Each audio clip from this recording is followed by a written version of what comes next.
આજુબાજુની તમામ ઘટનાઓ, તમારા શહેરના, તમારા જિલ્લાના નવીનતમ સમાચાર માટે તો જોતા રહો અમારી સાથે દિવ્યાંગ ન્યૂઝ પર. કેમેરામેન સાબિર સૈયદ સાથે મુકેશ ગુરવ, દિવ્યાંગ ન્યૂઝ.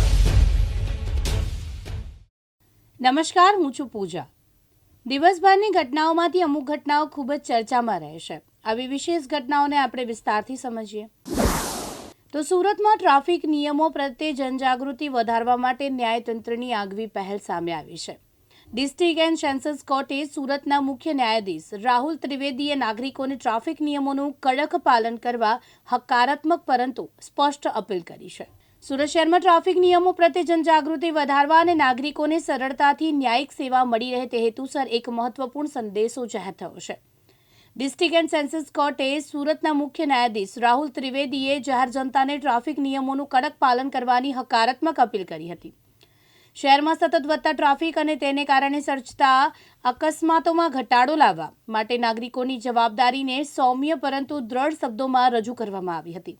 રાહુલ ત્રિવેદીએ આવનારી લોક અદાલત તારીખ 13/12/2025 અંગે વિશેષ માહિતી આપી હતી. તેમણે જણાવ્યું હતું કે ટ્રાફિક ચલણ ભરવાની પ્રક્રિયા હવે વધુ સરળ, ઝડપી અને પારદર્શક છે.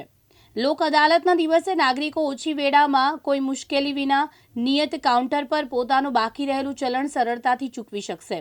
ડિજિટલ પેમેન્ટ સહિત વિવિધ વિકલ્પો ઉપલબ્ધ હશે, જેથી શહેરવાસીઓ લાંબી કતારમાં ઊભા રહેવાને બદલે સરળતાથી પોતાની કાર્યવાહી પૂર્ણ કરી શકે. આ અવસર પર સૌથી મહત્વની બાબત એ કે ભાર મૂકવામાં આવ્યો કે સોશિયલ મીડિયા પર ફરતી ભ્રામક અને મિસલીડિંગ માહિતીની સાવચેત રહેવાની છે. ઘણા લોકોએ ખોટા મેસેજ દ્વારા એવું જણાવવામાં આવી રહ્યું છે કે ટ્રાફિક ચલણ પર વિશેષ ડિસ્કાઉન્ટ મળશે અથવા જૂના ચલણ સંપૂર્ણપણે કેન્સલ થઈ જશે. પરંતુ રાહુલ ત્રિવેદીએ સ્પષ્ટ કહ્યું છે કે આવી કોઈ જાહેરાત સરકાર કે ન્યાયતંત્ર દ્વારા આપવામાં આવી નથી. નાગરિકોએ આવા અફવાઓથી દૂર રહેવું જોઈએ અને કોઈપણ માહિતી સત્તાવાર સ્ત્રોતમાંથી જ ચકાસવી જોઈએ. સુરત શહેર માટે આ એક સકારાત્મક પહેલ છે, જ્યાં કાનૂની પ્રણાલી લોકોને નજીક લાવી રહી છે અને જવાબદાર નાગરિકત્વ માટે માર્ગદર્શિકા આપી રહી છે.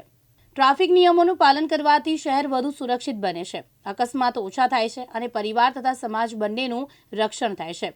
લોક અદાલત જેવી વ્યવસ્થાઓ સામાન્ય નાગરિકોને ન્યાય પ્રણાલીની સરળતા અને જનહિતના કાર્યની અનુભૂતિ કરાવે છે. દિવ્યાંગ ન્યૂઝ ચેનલ આ જવાબદારી સંપૂર્ણપણે સંદેશને સમાજ સુધી પહોંચાડતા આનંદ અનુભવે છે. સુરતના દરેક નાગરિકોને વિનંતી છે કે ટ્રાફિક નિયમોનું પાલન કરો, ભ્રામક માહિતીથી દૂર રહો અને લોક અદાલત જેવી હિતકારી વ્યવસ્થાનો યોગ્ય ઉપયોગ કરો, કારણ કે સુરક્ષિત સમાજની શરૂઆત હંમેશા જવાબદાર નાગરિકોથી જ થાય છે. લોક અદાલતમાં નાની નાની જે કોઈ પણ વિવાદ હોય તેનું સુખદ સમાધાન આવે, તેમાંની એક શ્રેણી છે ટ્રાફિક ચાલાણ. હું આપના માધ્યમથી તમામ સુરતના રહીશોને કહીશ કે ટ્રાફિકના નિયમોનું પાલન એ કાયદાકીયની આપણી નૈતિક જવાબદારી પણ છે. આપણા ફેમિલીના સભ્યો માટે પણ ટ્રાફિક આખા જિલ્લાની અંદર લોકો ટ્રાફિક રૂલ્સ ફોલો કરી અને ડ્રાઇવિંગ કરે અથવા તો ચાલે તે અનિવાર્ય છે. તો આ શિસ્ત જો આપણે અમલી બનાવવું હોય તો જે ચલાણ ઇસ્યુ કર્યું છે તેનું પેમેન્ટ કરવું જોઈએ.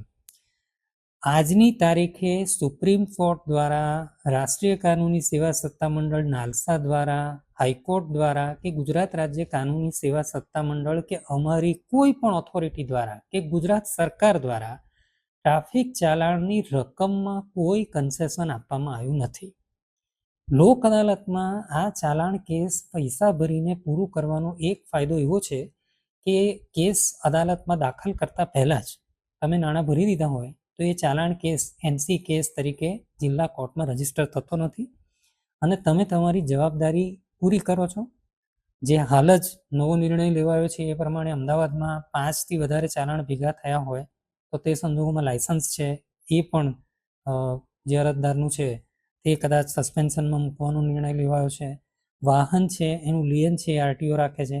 આ બધું કરતાં હું એવું સૂચિત કરીશ કે શિસ્ત પ્રેમી સુરતની જનતા ટ્રાફિક ચાલાણના નાણાં ભરે, પણ તેવી જ લિંકથી ભરે જે અધિકૃત છે એક, અને બીજું એ ખ્યાલ રાખે કે કોઈ એવો ભ્રામક પ્રચાર કરે કે ચાલાણમાં કન્સેશન આપવામાં આવ્યું છે, ચાલાણની રકમમાં લોક અદાલતની અંદર કોઈ ડિસ્કાઉન્ટ આપવામાં આવે છે, એવી કોઈ યોજના કોઈ ઓથોરિટી તરફથી કે કોઈ સરકાર દ્વારા છે નહીં.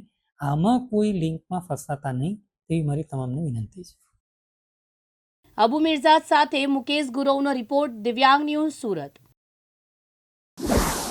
તો આ હતી આજની વિશેષ ઘટનાઓ. ફરી આવા જ મહત્વના સમાચાર સાથે પાછા મળશું. ત્યાં સુધી જોતા રહો દિવ્યાંગ ન્યૂઝ. નમસ્કાર.